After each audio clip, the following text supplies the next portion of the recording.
நான் கிருஷ்ணபிள்ளை ஜெயஸ்ரீல் அம்பாறை மாவட்டத்தில் இருந்து நேற்றைய தினம் இலங்கை தமிழரசு கட்சியினுடைய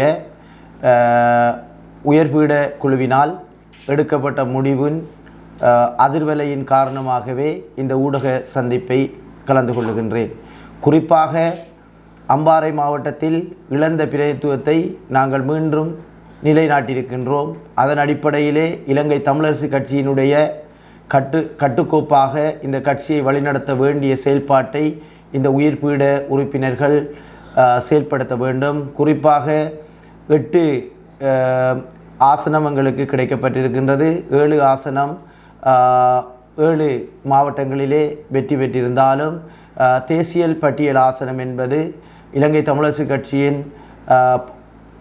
பொதுச் செயலாளர் ஐயா சத்தியலிங்கம் ஐயா அவர்களுக்கு வழங்கியது ஒரு சரியான தெரிவில்லை என்பதை இந்த சந்தர்ப்பத்திலே கூறிக்கொள்வதோடு அதில் மாற்றம் வர வேண்டும் என்கின்றதையும் நான் வலியுறுத்துகின்றேன்.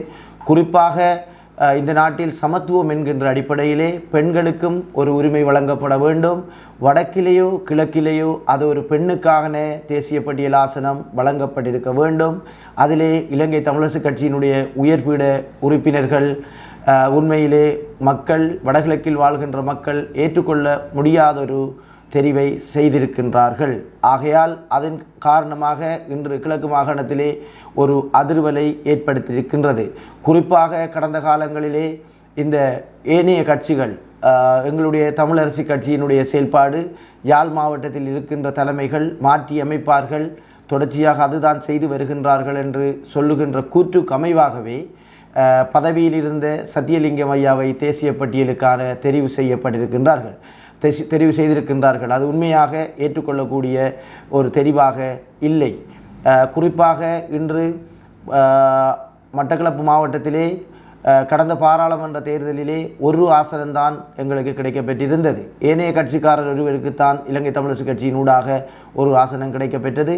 இருந்த போதிலும் நாங்கள் ஏனைய கட்சிகளோடு சேராமல் தனித்து நின்று தமிழரசு கட்சியின் ஊடாக 3 பாராளுமன்ற உறுப்பினரை அமோக வெற்றியை தந்திருக்கின்றார்கள். மட்டக்களப்பு மாவட்ட மக்களும் அங்கு துடிப்பாக வேலை செய்கின்ற இலங்கை தமிழரசு கட்சியினுடைய கௌரவ முன்னாள் பாராளுமன்ற உறுப்பினரும் இந்நாள் பாராளுமன்ற உறுப்பினரும் ஆகிய சாணக்கியன் சகோதரர் அவர்களினால் இன்று மட்டக்களப்பு மாவட்டத்திலேயும் கிழக்கு மாகாணத்திலேயும் எங்களுடைய இலங்கை தமிழரசு கட்சியினுடைய தேசிய கட்சியை நிலைநாட்டியிருக்கின்றது. ஆகையால் இந்த 5 ஆசனங்களில் கிழக்கிலே வெற்றி பெற்றிருக்கின்றார்கள், வடக்கிலே 2 ஆசனம்தான் வெற்றி பெற்றிருக்கின்றார்கள்.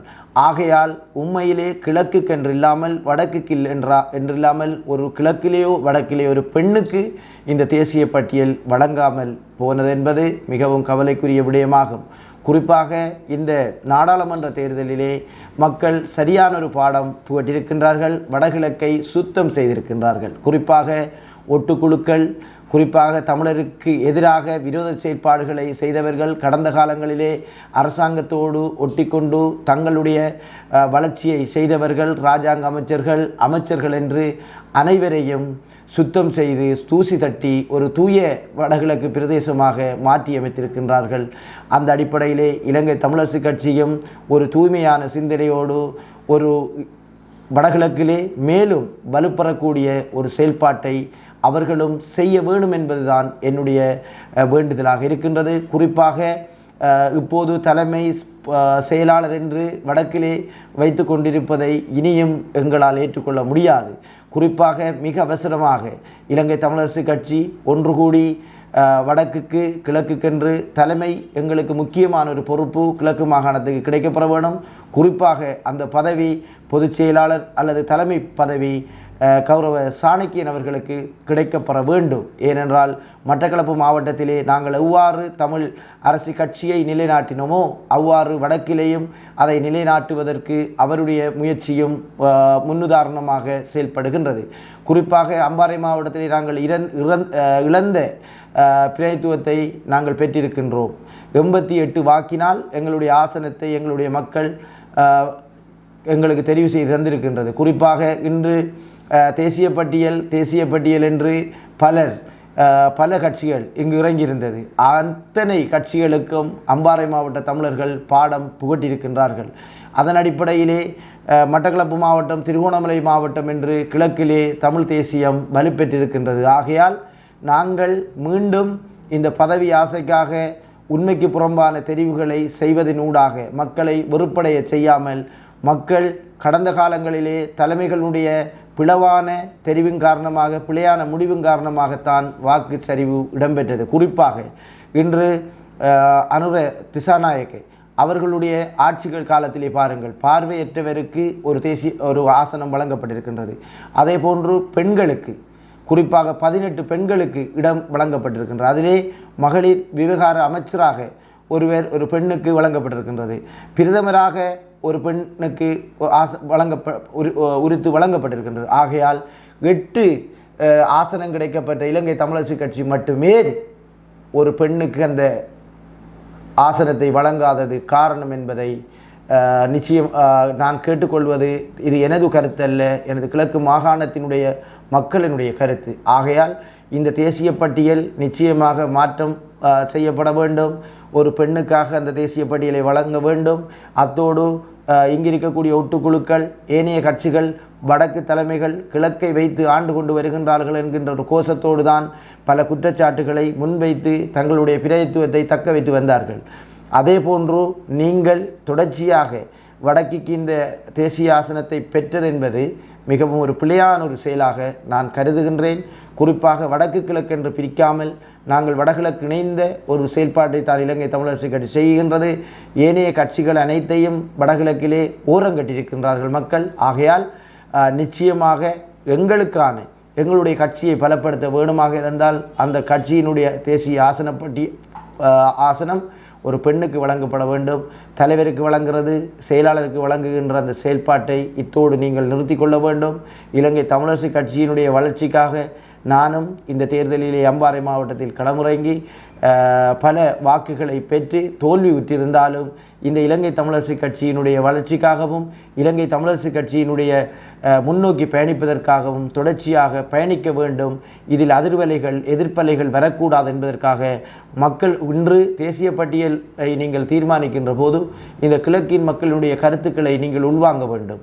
வெறுமனே 11 பேர் 12 பேர் கூடி மட்டும் நீங்கள் முடிவெடுத்து அறிவிக்கின்ற இந்த அறிவிப்பை நீங்கள் தவிர்த்து கொள்ள வேண்டும். இம்முறை எங்களுடைய சுயமுயற்சியினால் தான் கிழக்கு மாகாணம் தமிழ் தேசியத்தில் நிலைநாட்டப்பட்டது. ஆகையால் வடக்கில் தமிழரசு கட்சி தோல்வி அடைந்திருக்கின்ற என்ற விடயத்தை எங்களுடைய ஊடக பேச்சாளர் சுமந்திரன் சார் அவர்கள் கூறியிருக்கின்றார். அதற்கு காரணம் என்னவென்பதை நீங்கள் பரிசீலனைக்கு உட்படுத்தப்பட வேண்டும். குறிப்பாக மக்கள் உங்களை நிராகரித்திருக்கின்றது. கூடுதலான மக்கள் இம்முறை நிராகரித்ததுக்கு காரணம் மக்களுடைய முடிவுகளையும் மக்களுடைய விருப்புக்கேற்றவாறு உங்களுடைய செயல்பாடுகள் இருக்க வேண்டும். தங்களுக்குரிய பதவிகளை எடுப்பதற்கு நீங்கள் செயல்படுவதின் காரணமாகத்தான் ஏனைய கட்சிகள் எங்களை விமர்சித்து மக்களிடையே அந்த விமர்சனங்களை கொண்டு செல்கின்ற நேரம் அது நியாயமான கருத்து என்பதால் தான் கடந்த காலங்களிலே பல ஆசனங்களை நாங்கள் இழக்க செய்திருந்தோம். ஆகையால் தமிழரசு கட்சி தனித்து சுத்தமாக ஒட்டுக்குழுக்கள், ஆயுத குழுக்கள் இல்லாமல் நீங்கள் வெல்ல வேண்டும் என்கின்ற ஒரு விடயத்தை கிழக்கிலே வெற்றி காட்டியிருக்கின்றார்கள். கிழக்கிலே நீங்கள் தனித்துவமாக களமிறங்குங்கள், நாங்கள் உங்களுக்கு சராமாரியாக வாக்களிக்க தயாராக இருக்கின்றோம் என்று மக்கள் எங்களுக்கு ஆணை வழங்கியிருக்கின்றார்கள். ஆகையால் கிழக்கு மக்கள் தந்த ஆணையை நீங்கள் இன்று வேறு திசைக்கு கொண்டு செல்லாமல் உங்களுடைய ஒரு பொதுச் செயலாளராக இருந்து கொண்டு அந்த பதவியை உங்களுக்கு வழங்குவது என்பது எவ்வாறு நியாயமானது, எவ்வாறு ஏற்றுக்கொள்ளக்கூடியது? 7 ஆண்கள் இன்று நாங்கள் பாராளுமன்றத்துக்கு தெரிவாக இருக்கின்ற நேரம் பெண்களின் சார்பாக ஒரு ஆள் வர வேண்டும் என்று ஏன் நீங்கள் சிந்திக்கவில்லை? ஆகையால் பெண்கள் இந்த நாட்டின் கண்கள், பெண்களை நாங்கள் கண்ணியமாக பார்க்க வேண்டும். இந்த 7 ஆசனங்களும் வெல்வதற்காக பல பெண்கள் அயராத முயற்சி எடுத்து எங்களுக்கு வாக்களித்திருக்கின்றார்கள். அவர்களுடைய வாக்கு பலத்தை நாங்கள் உதாசனம் செய்யாமல் நிச்சயமாக இந்த தேசிய ஆசனத்திலே மாற்றம் கொண்டு வந்து நிச்சயமாக பெண்ணுக்கு வழங்குவதோடு மிக அவசரமாக இந்த தமிழரசு கட்சியினுடைய தலைமை அல்லது செயலாளர் பொறுப்பு கிழக்குக்கு வழங்கப்பட வேண்டும். அத்தோடு இங்கு பல பிரச்சனைகள், இலங்கை தமிழரசு கட்சிக்குள் இருக்கின்ற பிரச்சனைகள் அனைத்தையும் ஓரங்கட்டி நாங்கள் தூய்மையான ஒரு இலங்கை தமிழரசு கட்சியினுடைய செயல்பாட்டை செய்வதற்கு அனைவரும் ஒன்றிணைந்து வாருங்கள். இது எனக்காக அல்ல, எனது தமிழ் அரசு கட்சிக்காகவும் இந்த வடகிழக்கு தாயகத்திலே தனித்துவத்தை பறைசாற்றியிருக்கின்ற இந்த தமிழ் மக்களினுடைய தூய சிந்தனைக்கு மதிப்பளியுங்கள். நன்றி, வணக்கம்.